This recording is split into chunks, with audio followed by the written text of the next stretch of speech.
Aloha, my name is Dara Carlin. I'm a domestic violence survivor advocate from Kailua, Hawaii.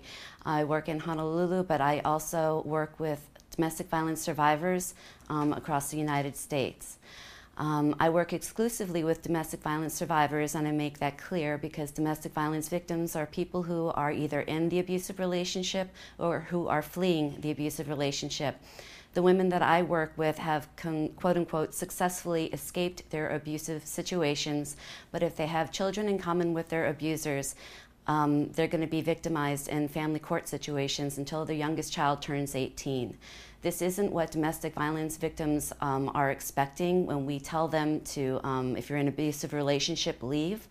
So I think we need to have ongoing supportive services to stop this and to support the women and children who are following the laws and doing exactly as they've been told by the professionals who have been entrusted with their safety and their care.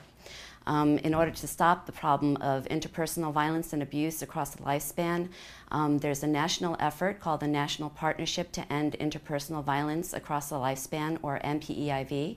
It has linked with the Stop Abuse campaign, whose aim is to end all forms of violence in the United States in the next 25 years.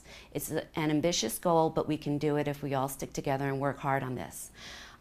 We don't want to see any more situations like Columbine or what's happened recently in Sandy Hook, and cases like Jessica Gonzalez, Holly Collins, Janiyah Shockholm, Jonae Rogers, Elsa Newman, cases like that, Katie Tagle.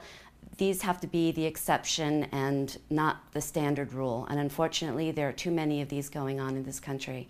And unfortunately, the work that I do, I'm not working with the perpetrators. I am actually combating more the people who have been assigned to assist and support the women and children post-separation. I would like Congress to authorize federal congressional meetings, oversight hearings on the allegations of ongoing abuse post-domestic violence fleeing. These stories aren't red herrings that just pop up across the United States.